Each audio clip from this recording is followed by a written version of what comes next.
Active TV a été convié pour la deuxième année consécutive à la 7e édition du festival ICO qui s'est déroulé le lundi 10 août à Port-Vendre. Ce festival musical gratuit en plein air est organisé par l'association Mucovis 66 pour un public familial et jeune qui soutient l'association dans la lutte contre la mucoviscidose. Bonsoir monsieur. Bonsoir monsieur. Alors comment se passe le repas? Très bien. Très bien. Parfaitement bien. Comment vous trouvez l'organisation, le spectacle en lui-même? Formidable comme d'habitude. Ça fait 7 ans que je viens, c'est comme d'habitude. C'est de plus en plus élaboralement bien. Donc vous êtes solidaire contre la mucoviscidose? Alors sans problème, au contraire, il faut les soutenir et je demande aux gens de les soutenir. Voilà. Super, merci beaucoup. De rien et à bientôt, à l'année prochaine. Les festivités ont débuté à 19 h. L'association avait mis en place une restauration avec une vente de sandwichs, repas paella, buvette, mais également une boutique Mucovis 66 avec des articles tels que t-shirts, casquettes, peluches. L'ensemble des recettes et des ventes de la boutique sera reversé au profit de la recherche contre la mucoviscidose. Une quarantaine de bénévoles a été mobilisée pour cette soirée d'exception. Active TV a été à leur rencontre. Bonsoir, pouvez-vous nous présenter un petit peu votre stand et vous-même, étant donné que vous êtes bénévole au sein du Mucovis 66? Et oui, donc depuis quand même 2005, donc un an après la création de l'association, j'ai eu le privilège de rencontrer Stéphane et Virginie. Et bon, et je me suis senti, heureusement je touche du bois, personne dans ma famille n'est touché par cette maladie génétique, mais je me suis senti mon devoir de participer à ce combat. Et c'est pour ça que, depuis le départ, j'ai toujours vendu des t-shirts pour Mucovis.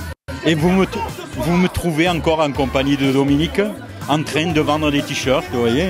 Donc des t-shirts magnifiques d'ailleurs, il faut pas hésiter à en faire profiter tout le monde, pour une somme modique, mais pour une cause noble.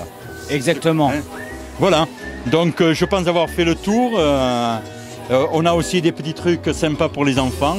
Il ne faut pas hésiter à rameuter les foules pour toujours pareil. Hein. Et il ne faut pas oublier que, comme l'a fait mentionner Stéphane, la plus grande défaite, c'est de refuser le combat. Donc nous poursuivons ce combat jusqu'au jour où, j'espère, on gagnera. Merci beaucoup. C'est avec plaisir. Alors comment se prépare une bonne paella? Alors, ça c'est assez compliqué, il y a plein de choses à faire. Notamment il faut découper la viande, préparer les morceaux, les faire revenir, mettre de l'oignon, mettre des poivrons, des épices, des crevettes, des gambas, etc. Et voilà, donc je pense qu'une bonne paella, comme disait mon grand-père, la meilleure paella que l'on... c'est elle qu'on mange en fait. C'est la meilleure. Combien de temps de préparation et de cuisson? Alors en préparation pure, c'est-à-dire pour préparer la viande, etc., il faut à peu près, pour une paella de 600, hein, puisque là j'ai fait une paella de 600, il faut à peu près une demi-journée. Et ensuite, en préparation cuisson ici, il faut 1h30 en gros. Est-ce que c'est la première fois ou plusieurs fois que vous venez ici pour le festival ICO? Pour le festival ICO, ça fait plusieurs années que je viens. Bon, je suis adepte de cette association qui est très sympa, et puis voilà, donc et puis ça permet à récolter de l'argent pour la mucoviscidose, c'est quelque chose de bien. Je fais ça au moins une fois ou deux fois dans l'année, et puis voilà, je suis avec eux. Donc plus ça va, plus on vend de paella, donc je suis très content pour eux. Voilà. Mais merci beaucoup en tout cas. De rien, avec plaisir. Bonne soirée. Je suis en compagnie de José, membre de l'association Mucovis 66. Bonsoir mon José. Bonsoir. Ça fait combien de temps que vous participez à l'association du Mucovis 66? Ma 4e année. Alors vous occupez du bar alors? Je m'occupe du bar, de la grillade, un peu de tout quoi. Je participe à tout. Comment vous trouvez ce soir le spectacle, le public? Ben, les années 80, ça change un petit peu, c'est bien. Et le public est là, il est présent, c'est super quoi. Est-ce qu'il y a un changement par rapport à l'année dernière ou c'est toujours mieux? J'ai bien l'impression qu'il y a plus de monde. Mais il fait meilleur que l'année dernière, donc je pense que ça doit y faire aussi. Ah bah c'est super. Bon, en tout cas, moi je tenais à dire merci José, parce que je finis avec une bonne petite bière à votre santé. Allez, au revoir. Le professeur Frédéric Beck, professeur de physiologie et biologie cellulaire pour la recherche contre la mucoviscidose, était présent à cette manifestation. Ce qu'il faut savoir, c'est que toute une manifestation qu'on fait vraiment toute l'année, on fait aussi avec le monde du rugby, on fait beaucoup d'actions avec le vente de petites peluches, tout ça, mais c'est un fil rouge ce festival. Et il faut reconnaître le travail que fait le professeur et toute son équipe et d'autres professeurs bien sûr. Mais on a décidé de reverser au centime près à ce professeur parce qu'il a découvert une molécule qui modifie le gène dans la maladie. Il y a eu des essais cliniques qui ont été voilà, encore pas très significatifs, mais il y a encore beaucoup d'efforts. La recherche elle est dynamique, il va vous en dire un petit mot, mais on lui a reversé en 10 ans plus de 330 000 €. Bonsoir professeur Beck, merci d'être là. Bonsoir. La recherche au quotidien, professeur, ça se passe comment? Quelle est la structure? Combien de personnes travaillent? On travaille dans un laboratoire de recherche de l'Université de Poitiers et du CNRS avec une dizaine de personnes. Et donc, c'est notre activité principale. Hein.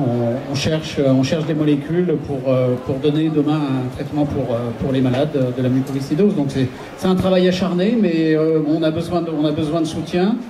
L'association Mucovi nous apporte une partie de ce soutien, c'est vraiment très très important pour nous et on progresse. Depuis 10 ans, on a fortement progressé au niveau mondial, pas simplement dans mon laboratoire bien sûr, on est beaucoup à travailler sur cette maladie, mais dans mon laboratoire c'est vrai qu'on a fait quelques percées, en particulier grâce aux fonds qui sont collectés dans ce type de soirée formidable et je suis vraiment très très heureux d'être là parmi vous ce soir.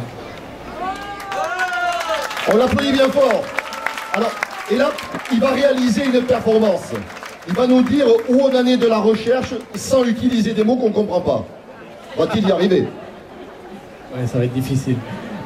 Non, depuis 10 ans, on a fortement progressé et en particulier ces 5 dernières années, on a mis en évidence 2 nouvelles molécules dont une en particulier est sur le marché aujourd'hui, donc est disponible pour les enfants, hein, qui ont une certaine forme de mucoviscidose.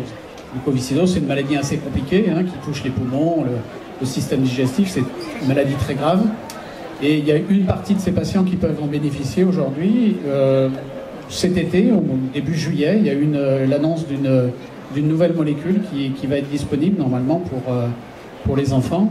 Donc on peut s'en réjouir, mais c'est pas une fin en soi, il faut continuer. Le combat continue et nous on sera présents parce que c'est mon métier, hein, c'est mon métier d'être chercheur et de travailler. Je consacre ma vie à la recherche sur la mucoviscidose et je continuerai. Une programmation sur les rythmes des années 80 avec le groupe Référence 80 rassemblant les artistes de ces années cultes tels que Sacha du groupe Début de soirée, Johnny Jamison, interprète du tube Jupa, Pedro Castano, la Macarena, Philippe Cataldo, les divas du dancing et Jean-Pierre Morgan, Nuit Sauvage, ont mis l'ambiance à port-vendre avec 2 heures de show en live. Ce festival ICO s'est terminé par une animation DJ où le public a pu danser sur les hits du moment.